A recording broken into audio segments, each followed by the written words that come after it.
I remember maybe like 3 days in this, Rock County had called me and was like, I think we should have that talk. And I was like, what talk is that? And they were like, that my son could possibly be deceased. And I instantly got in defense mode, and my oldest son kind of got upset because we're still hopeful that, my son is still out there alive.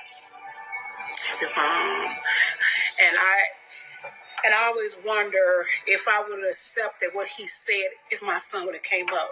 That's going to be always a question. Like if I would have stood up there and said, let's have that talk that my son is possibly deceased, if my son would have popped up.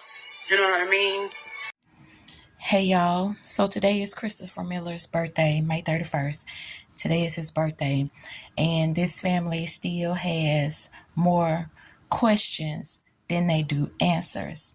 And there's been a lot of runaround given to this family from law enforcement, and also it seems like, a lot of underhanded stuff is going on. Now, from my viewers over here, we seen a lot of what's going on in this Christopher Miller story in that Kanika case when things get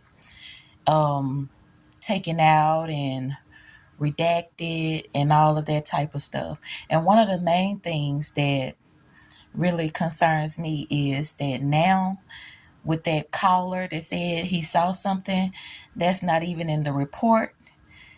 They claimed that that guy said that he didn't say it, that this was someone from out of town. And, that is crazy because we clearly heard the recording. But I'm going to play a little bit from Christopher's mother live. She did a live in the group. And if y'all haven't went and followed that group to support her on this journey, please go over on Facebook to that group and join and help share and share and share until we get as many people on board with this case, until we can find somebody that can help this family. They're looking for someone to, like an organization to help them search that doesn't have to be invited by law enforcement, because they do have some contacts with some search agencies, but with those agencies, they have, and organizations, they have to be invited by the police, which the police are not doing. They are telling this family that they have done searches, but didn't make the family aware that they were doing the search so that other people can come out and help search. And, it's really just them getting the runaround. She also talks about how they called her and was saying, hey, we need to have this talk. And, she's basically like, what's the talk? And, it's the possibility of him being deceased, and she didn't want to even explore that option. And, she's saying that she questions that if she had explored that option, would Christopher have popped up? Now, I'm going to play a little bit from her live, but if you want to see her full live, please go over to the group and join that group. And if anybody has any resources on organizations that don't need law enforcement permission to help search, or any information on groups and organizations that could help her, with the legal matters. Now, she does have lawyers, and she says she's had lawyers since day one, but it's still some things, she don't understand and trying to get answers to. So if anybody out there that has those connections, please head over to that group and talk to her within that group, or talk to his fiance or his brother or someone like that, within that group, and point them in the right direction. So now I'm going to play some of the live that she made a few days ago. And again, I just want to say happy birthday, Christopher Miller, and we hope you make a safe return home. And it's been 6 months too long. So I'll see y'all down in the comments. This your girl Money Stacks signing out. Smooches. Peace. And again, my son's been missing since November 19, 2022. All this last seen by State Patrol. A traffic stop. They say he was speeding, so they were trying to pull him over, where he initially crashed into a light pole.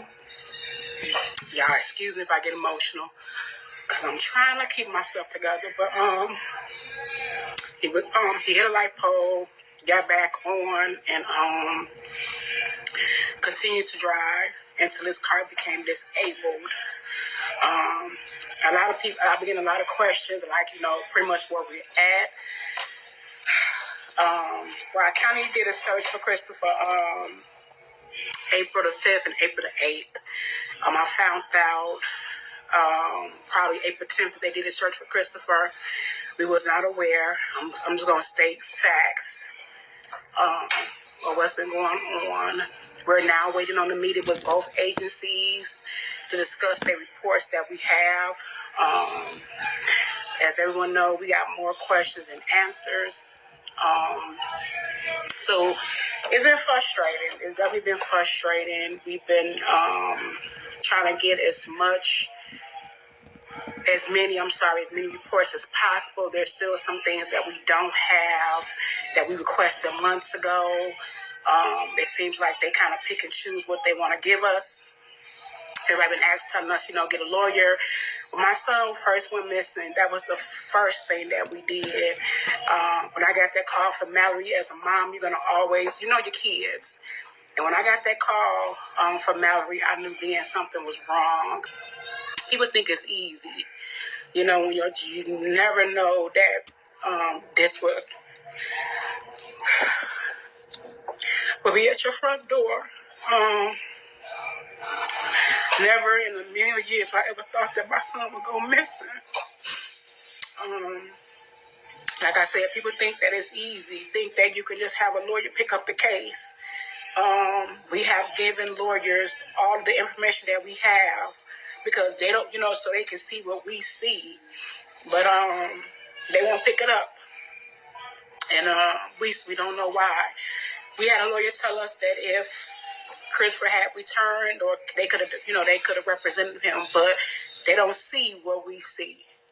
They don't see anything. So as a mother, to hear that it's hard. It's definitely hard to reach out to different search agencies to try to help us look for Christopher. They need law enforcement. That's what we've been trying to do, trying to find agencies that they don't need law enforcement. A lot of these, they're nonprofit. Answer any questions you all may have. Like I said, it's not easy. It hasn't been easy for us these last almost 6 months. Me and my family been going through a lot dealing with law enforcement. Yes, Christine, we have talked to private investigators. We had one private investigator that pretty much wanted us to do all the work, but wanted us to pay them. And me, going off my intuition, I'm not going to pay someone to pay someone, and we have to do all the work. We know that they did tell us that they had a drone out that night, and they didn't. We still trying to figure out how come the dogs never picked up Christopher's scent. How come they never took the dogs to Christopher's car. Earlier today, I was having a moment, because I feel like everything has been in a standstill. We've been doing our own footwork, not trying to stay quiet, but trying to do a lot of things in the privacy of me and my family, because we know that they are watching the group. They are watching everything that we do in the group. It's been told. So we just been trying to stay positive and and keep moving forward. I think the frustration part for me is when law enforcement have the resources for people to do the job and they won't reach out to them. That's the frustrating part for me. Chris actually left the phone in the car when everything had happened. Yeah, he left the phone in the car on a charger. And we saw that on dash cam, hoping that is true. But we saw that the phone was on charger, so that's why that's why the police got the car. Yeah. So I don't know. It's been a lot, and we trying to stay hopeful. Everybody, we been getting so many different stories. We got that Christopher might have caught hypothermia. And I'm just like, okay, it's a possibility because it was cold that night that he might have caught hypothermia. We don't know.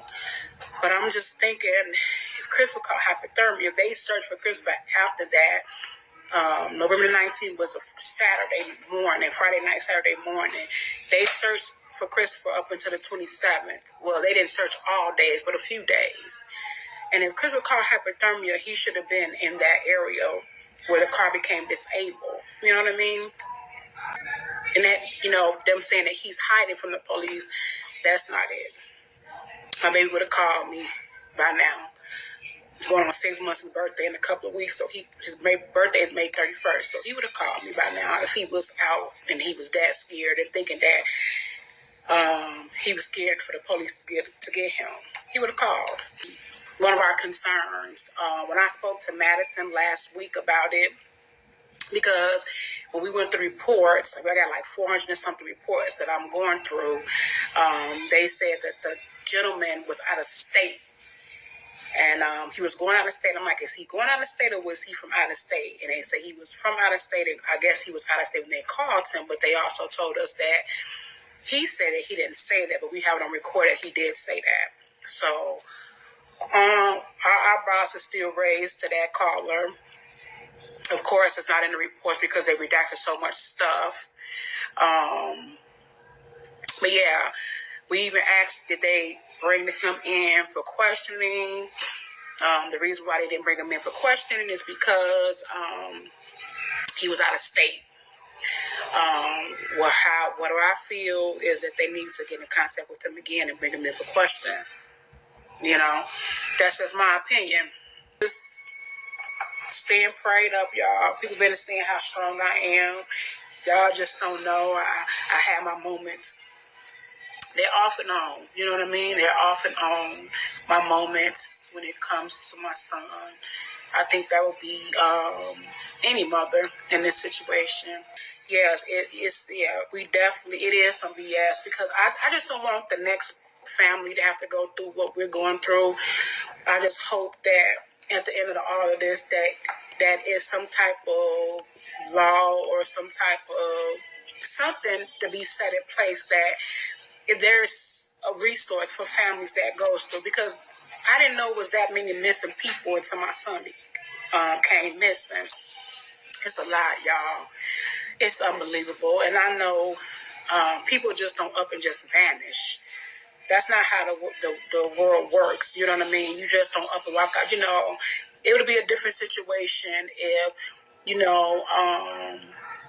Chris walked out the door and then, whatever. But still, people still do not just up and just go missing, And I think if they would have took our concerns seriously in the beginning, maybe we wouldn't be in this position. I remember maybe like 3 days in this, Rock County had called me and was like, I think we should have that talk. And I was like, what talk is that? And they were like, that my son could possibly be deceased. And I instantly got in defense mode, and my oldest son kind of got upset because we're still hopeful that, my son is still out there alive. And I always wonder if I would have accepted what he said if my son would have came up. That's going to be always a question. Like if I would have stood up there and said, let's have that talk that my son is possibly deceased. If my son would have popped up. You know what I mean?